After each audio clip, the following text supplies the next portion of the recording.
Magandang araw po sa inyong lahat. Ngayon, tatalakayin natin ang ating aralin sa GMRC Pagtulong sa mga nakakatandang miyembro ng pamilya at kakilala Quarter 2, Week 4, Day 2. Layunin natin na tutukoy ang mga paraan sa ligtas na pagtulong sa mga kakilalang nakakatanda na isa sa alang-alang na ang pagtulong sa mga kakilalang nakakatanda ay indikasyon ng paggalang sa kanila. Suriin natin ang mga larawan. Pagdadala ng aklat gamit ang guro. Pagdilig ng halaman kasama ang janitor ng paaralan. So ilan lamang ito sa mga paraan ng pagtulong sa mga nakakatanda. Ano-ano pang ibang paraan ng pagtulong base sa ating mga napag-aralan? Sige nga. Maaari tayong tumulong sa hindi lang sa ating guro, hindi lang sa janitor, maaaring sa mga cleaner o sa ibang tao na nakasalubong nating nangangailangan, kapitbahay natin. Basahin nyo nga ito, matulungin. Sa araw na ito, inaasang matutukoy ninyo ang mga ligtas na paraan ng pagtulong sa mga nakakatandang kakilala ninyo. Inaasahan din na maiisa-isa alang-alang na ang pagtulong sa mga kakilalang nakakatanda ay indikasyon ng paggalang sa kanila.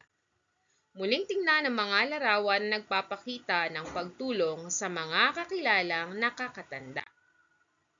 Ayan, pagtulong sa nurse sa pagdala ng gamot. Halimbawa, sa school, dumating ang nurse, no? Tapos marami siyang dala-dala. So, pwede niyo siyang tulungan. O kaya sa ospital, marami siyang bitbit.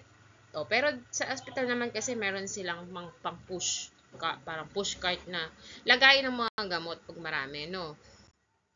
Ito, pagtulong sa pagdadala ng hot meal o ng pagkain. Pero kung ito ay mainit, dapat kailangan ligtas kayo dito. Pagdidilig ng halaman o kasama ang guro. So, magbigay ng ilang pang halimbawa ng nagpapakita ng pagtulong sa nakakatanda. Bukod dito, ano yung mga karanasan ninyo na nagpapakita ng pagtulong sa nakakatanda? Halimbawa, may nakita kayong matanda na maraming bitbit o yung kapitbahay nyo. So, pwede nyo siyang tulungan. Tutulungan nyong tumawid ang isang matanda. O kaya naman, kapitbahay nyo. Nangangailangan sila ng tulong, pwede nyo tulungan.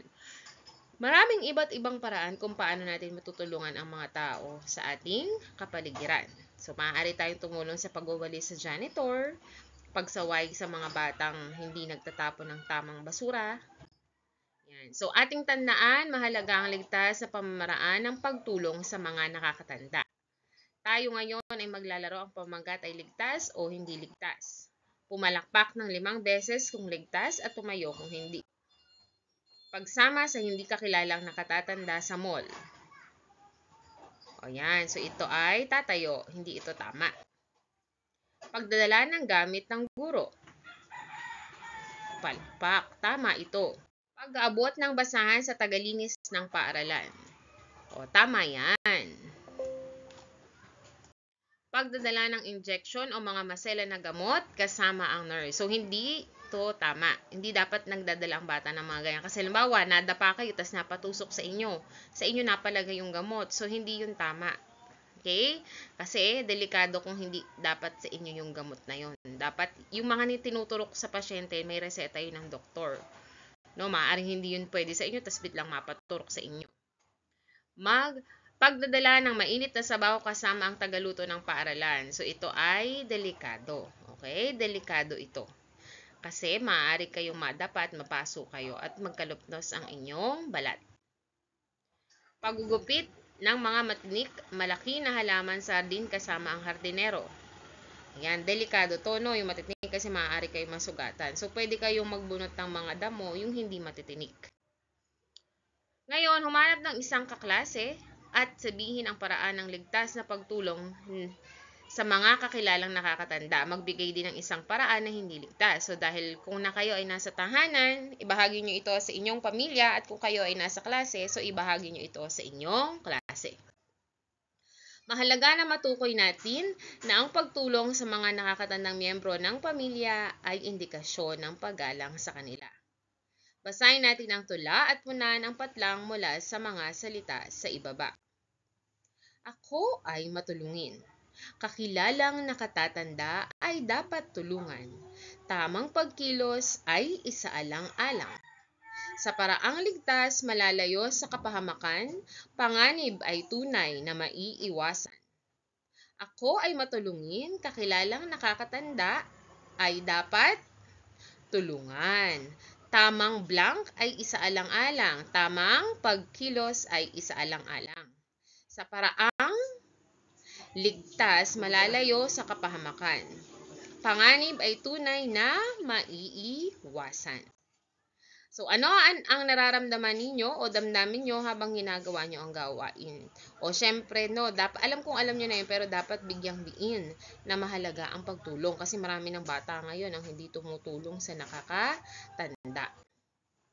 So, ano-anong natutunan nyo sa ating gawain? So, natutunan nyo na dapat tayo ay magbigay tulong sa nakakatanda. Kasi sabi ko nga sa inyo, tandaan nyo, tatanda din kayo. Kung ano yung ginawa nyo sa mga matatanda ngayon, ganun din ang gagawin sa inyo ng mga kabataan sa susunod na henerasyon. Kaya maging mabuti tayo sa matatanda upang pag tayo tumanda, magiging mabuti rin sa atin ang mga bata. Bakit mahalagang tumulong sa mga kakilalang nakakatanda sa ligtas na paraan? Dahil para hindi kayo mapahamak at laging ligtas. Ulitin natin, matulungin. Ang pag sinabing matulungin, ito ay pagbibigay ng mabuting paggawa para sa kapakanan ng kapwa. Ligtas. Ang ligtas ay malayo sa panganib. Ang mga paraan ng pagtulong sa mga kakilalang nakatatanda. Pagbitbit ng aklat kasama ang guro. Pagdala ng tubig kasama ang janitor. Pagpulot ng kalat kasama ang tagalinis ng paaralan.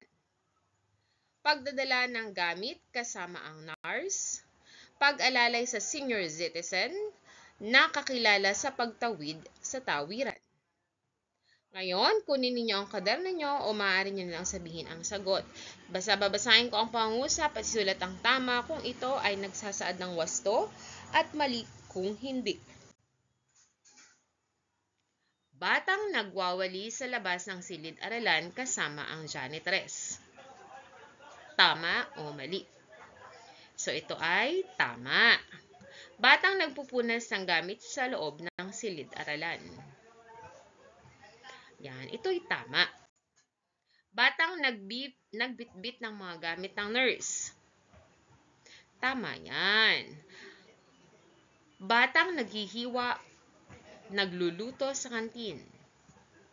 Ayan, hindi yan ligtas, no? Kasi pwede kayong madisgrasya kapag kayo naghiwa. Pwede kayong mahiwa ang daliri, masugatan, at pwede rin kayong mapaso sa pagluluto.